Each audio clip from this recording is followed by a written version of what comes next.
Ma mission TV, le miroir du monde.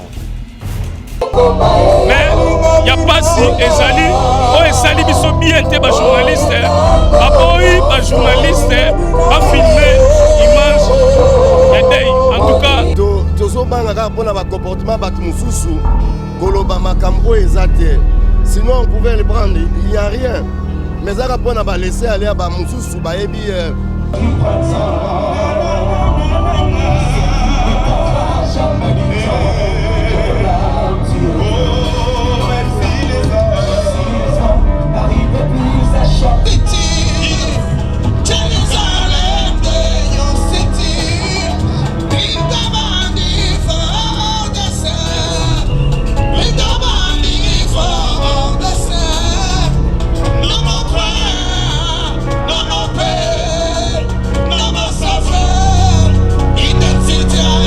Alain Moloto, sécurité à la boye. Na évité pourquoi va payer si média et quota. Ngana évité biso artiste d'autant la relongo na média.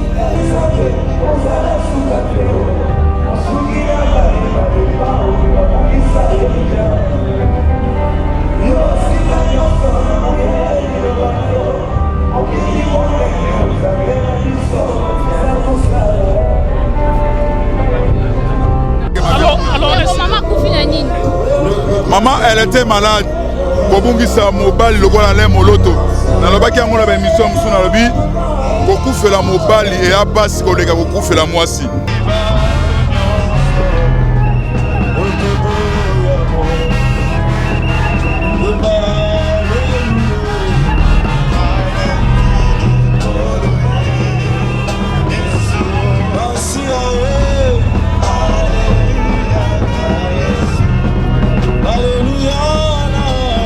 Frère Patrice, n'a signalé à Koufi le chauffeur naé.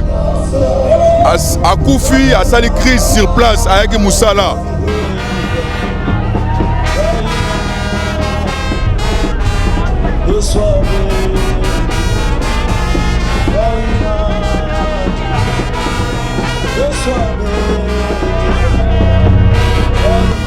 Alors on n'a pas voulu l'occasion.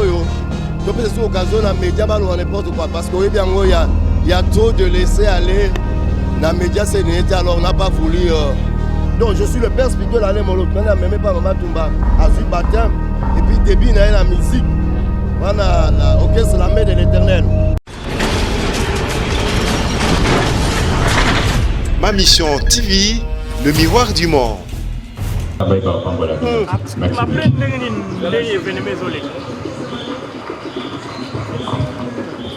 Merci Papa Mangali. Un dernier témoignage de la part du groupe Adorant l'Éternel, Gaël. Pour cela, nous appelons. c'est juste un message dans la forêt. Après.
Academic for Christ de l'UNEKIN se prépare aussi.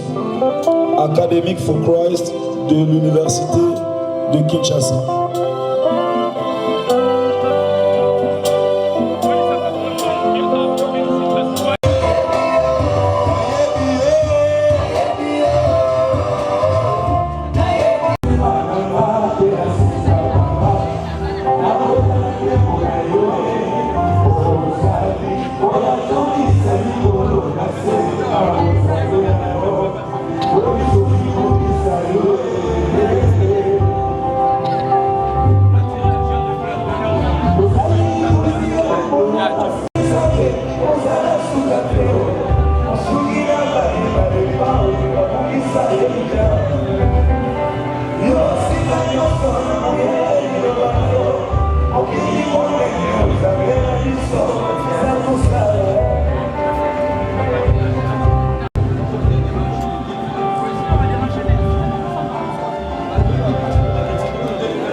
Napamboli d'abord Nzambe na ndenge asali grâce parce que Bible zo bana ba circonstances ñon surtout kombo ekoki kozwa lokumu eza kombo ya Jésus tozokumisa Yesu na ba circonstances nyonso tobimisaki corps ya mama Christine Moloto Lobi na mort.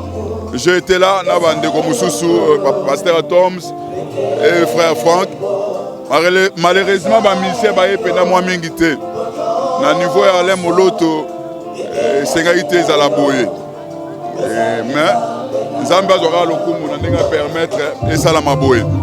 Mpona question uti kopose nga bon nga mpe na uti koya nayebi te pourquoi moto apekisi eza nani nayebi te pourquoi bapekisi média ekota nga nayebi ke biso baartiste totambolaka elongo na média ministère so aboyi média nayebi te soki mosala yango esalama bien parce que nous avons un message bino boya canal oyo message na biso esalaka ekoma esika ya bato balandaka biso bazalaka na besoin komona biso besoin koyoka biso canal moko oyo ekosalaka message na biso ekoma ezalaka moyen ya bino bajournaliste média surtout média lelo eza na impact eza média ya internet bon nga na koregrete soki baopekisa média ekota nayebi te raison peut-être bakozala na raison na bango po balobi nayokaki mosusu azoloba ete bato ya média bato ya internet soko okomi boko okoma biloko mosusu comme thème comme sujet émission okomona na kati ya makambo mosusu peut-être ele mosusu bakozala bazobanga bongo po ezalaka mingi bongo mais nayebi te bon nga nde singa na obanga média te parce que naza na ye na se présenter bopose nga baquestion nazo répondre nazobanga te parce que nayebi ke maman elle était malade kobungisa mobali lokola Alain Moloto nalobaki yango na baémission mosusu nalobi kokufela mobali eya pasi koleka kokufela mwasi so akufeli mobali atikalaka na choc makasi donc mama azalaki mingi na basusi baregret makambo ebele ozomona moto azalaki na ye mobali abomwana akei eza facile te est-ce que tomonaki na corps ya mwasi ya Matou Samuel bafrère Patrice bafrère bazalaki tellement ebele alors façon bolelelaki ye bolingo wana bato ebele basepele nango mais tandis que Alain Moloto moi différente moko ezali entre yango frère Patrice nangi na signalé awa akufeli chauffeur na ye akufi asali crise sur place ayaki musala donc soki bomoni papa Patrice te bo regrette te parce que corps chauffeur na ye corps ebimi lobi bazokunda ngo mpe lelo je crois que temps eza mwa passe mais nga nazo représenter mpe bango yozali alors est-ce que eloko mwa mabe te eza na kati awa mpo bajournaliste bazala ebele boye libanda baboya ata photo tocomprendre mpenza phénomène yango te nayebi te take yo oza mpe na kati na bango nyonso koeclairci biso te pourquoi photo baboyi na nini est-ce que akufi na nini elo nini ya mabe eleki na kati awa baboya biso tofilme non eloko ya mabe eza te peut-être baboyi mpona internet ndenge makambo ekomi oyo akufi boye oyo ezalaki boye me omona na kati makambo yaki mosusu me nga nayebi mpena raison oyo bapekisi te parce que nanu kuna koti na kati sekoya na ngai nyonso to yango mais napesi merci na bato nyonso to ya internet na basoutien na bino vers nous merci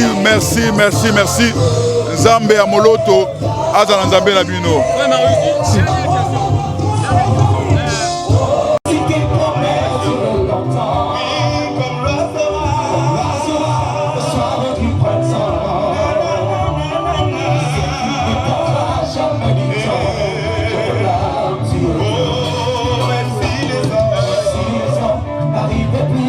Chanter ta louange, chaque oiseau s'élève envers toi.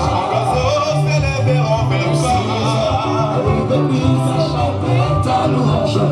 Le cœur célébrant pour ta gloire. Le temps peut s'arrêter et les étoiles tombent du ciel.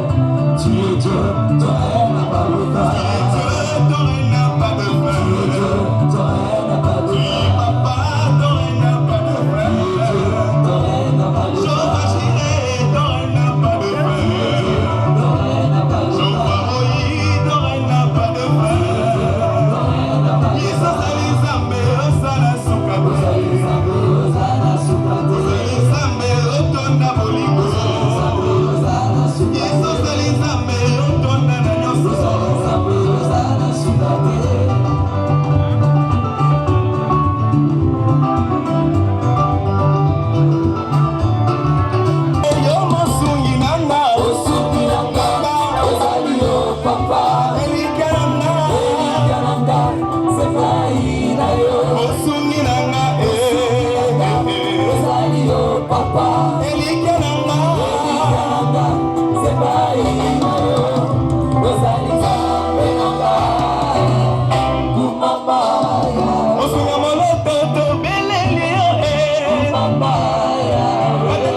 Alors là, vraiment, nous allons à la fin, on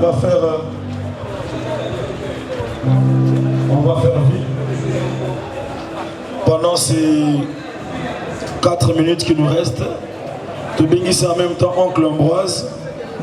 Aïna Gerbenaï, les fleurs, Oncle Ambroise. À se joindre à la groupe rapidement. À la toute dernière gerbe, ce sera celle des enfants. Celui qui nous a accordé le privilège d'avoir Christine soit celui aussi qui va se manifester comme celui qui a tout contrôle. Tout est dans ta main, Seigneur Jésus-Christ, le départ pour le cimetière ainsi que le retour. Tout est dans ta main, Seigneur Jésus-Christ, toi qui avais donné ce psaume 37 en référence. Merci parce que les enfants du juste ne mendiront jamais leur pain au nom de Jésus.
opesaki ngai bomoi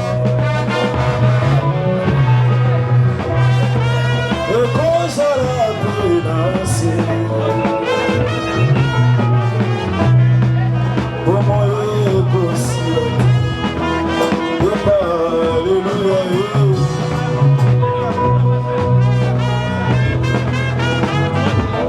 Masina aleluya na Yesu ngai nalingi kodo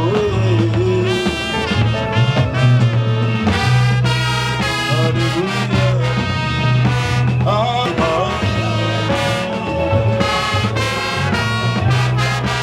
otenga inaswa yemba aleluya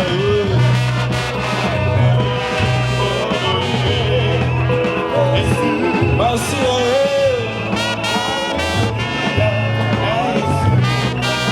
aleluya na Yesu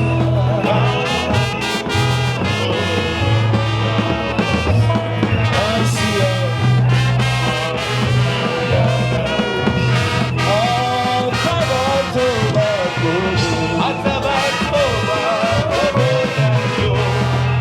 akolinga sana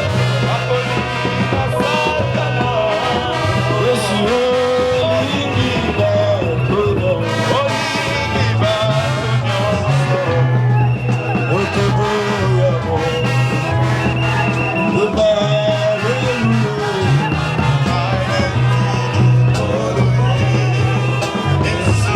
Masina aleluya na Yesu aleluya yemba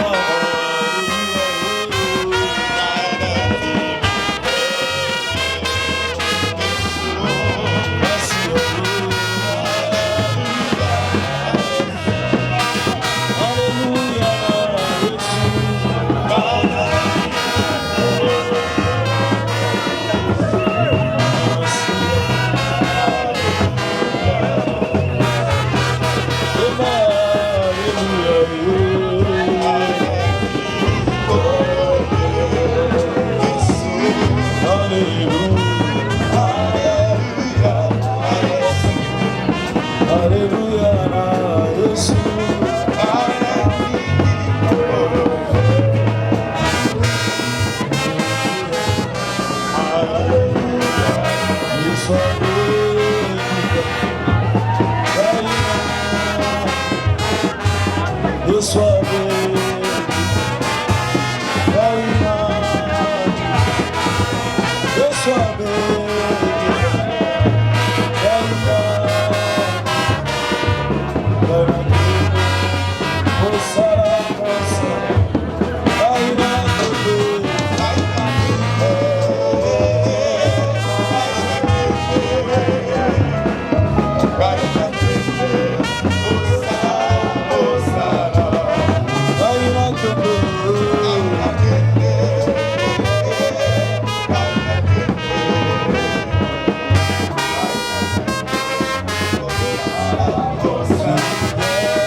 Bonjour pasteur. Bonjour.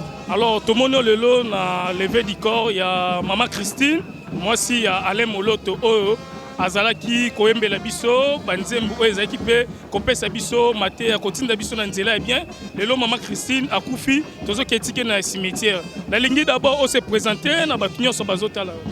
Bon, merci. Ngai kombo na ngai apôtre Barnabé Molimo. Naza oncle pe le père spirituel d'Alain Moloto. Ngani na teaye. Na même pas maman tout ma mère spirituelle à joie baptême. Je suis le père spirituel d'Alain Moloto. Donc Christine Naza ma belle-sœur. Donc moi si à moi nanga Alain Moloto.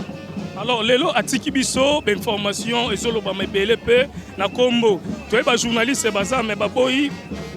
Tokota na kati tozo image. Na lingi oclairci biso. Pourquoi organisation wana baboyi média ezo image na kati. Bon, yomo oyebi makambo c'est de neta isolé médias iso sala ba fausse information ko salir batu. Alors on n'a pas voulu na occasion yo. To peut sur occasion na média ba n'importe quoi parce que oyebi yango il y a trop de laisser aller na média c'est neta alors on n'a pas voulu que biloko na sama na occasion ya matanga cette grande femme oyebi rôle oya joie qui à côté d'Alain Moloto. Mais étant que yoza oncle nae marambo belé na lingi oclairci biso. Est-ce que moi ba idée marambo mabe ou l'équipe ba boye ba journaliste et ko zande tinine par rapport ya basali nzambe ndenge marambo mabe zo sa men internet ou bien comment? Bon, to bangi te po bazwa ba image nae. To zo banga ka pona ba comportement ba tumususu koloba makam o ezate. Sinon on pouvait le prendre, il n'y a rien. Mais ça va pas laisser aller à Moussou, bah détrologie à Moussalate. Donc, au lieu allo Maramezali à Rogoba Massonge. C'est par rapport à ça, mais il n'y a rien. Il n'y a rien. Non, les moloto, vous allez qui n'engagez pas de marché n'engagez pas les lots. Moi, si nae a koufi na maboko na yo. Bon, n'engagez pas qui toko place moro. Donc, il est en bien non toko place moro. N'engagez na même évangile. N'engagez na teaye na même pas maman Tumba Chaoumba. Maman Tumba c'est ma mère spirituelle. La première femme à prêcher l'évangile au Congo. Donc je suis le père spirituel d'Alain Moloto. Je ne même pas Maman Tumba à Zui baptême. Et puis début la musique. Voilà l'orchestre la main de l'éternel. Donc j'ai vécu ces choses-là. Et puis la Kena, bon, la mission, 14 ans après, même temps à Koufa et Nazaraïté. Donc je suis le mieux placé pour la voir pour Alain Moloto, même à Christine. Okay. Merci beaucoup pour tout ça. Maman Christine, appelle-la vraiment. Bon, Kobela comme très bon. Les alliés. Omoni na mobali na ye ba message mingi omoni eza ba choc ya départ ya mobali na ye à côté na bon ça c'est un peu troublé mais ils étaient malades abela qui malade pour na ko imaginer sinon c'est ba choc a au temps mulai na balo ke mutala ye mawa bon vie échanger c'est comme ça la temps la nzambe ko ki pona ye mission na ye bon et puis abana souhaitant depuis kala. Merci beaucoup. Okay. Alors, présence père artiste chrétien belé tout le monde bangote par rapport à Tom sous Matou Samuel moi c'est na Koufaki tout le monde a vraiment organisation qui artiste balela qui belé mais ah c'est comme si marambango ça bon organisation na niveau na moni la louange il y a révérend Ngalasi que je salue bon na habité aux pour l'organisation pour la famille ba tu basima organisation na moi pe maman Lombongo a voyagé qui a épé à Kamwe. Déjà problème mon côté ba pekisi ba ça par rapport à emploi du terme musicien. Au moins ce mutu a koufeli boy. Yonde il faut qu'il ne pas il m'attend ezali. Ba to m'attend ba lukote c'est un peu bon. Donc ba tunde il fallait ba kende. Et pas il m'attend ezali ba to azali une information na terre mais sinon il n'a rien. Oye bien Alain Moloto, c'est un grand nom, le père de l'adoration. Donc moi si nae Robi rôle tout na gal tout na éternel rôle où il a joué. Donc il n'y a rien. Donc les problème il y a Batunde baeba qui okinete et pas ini matang bazwa ba programme c'est simple un problème il y a batu ils ont ba famille ba sélectionner batu non loin de là. Merci. Une question un peu par rapport à maman Christine. Alors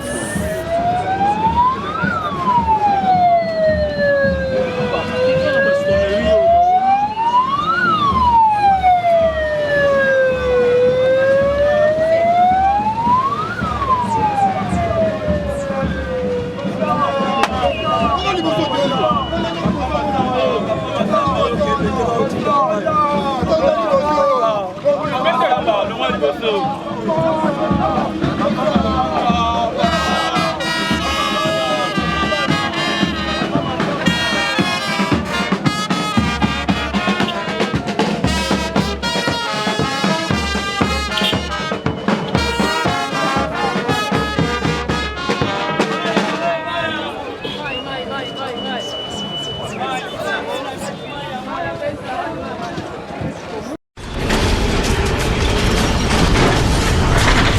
Ma mission TV, le miroir du monde.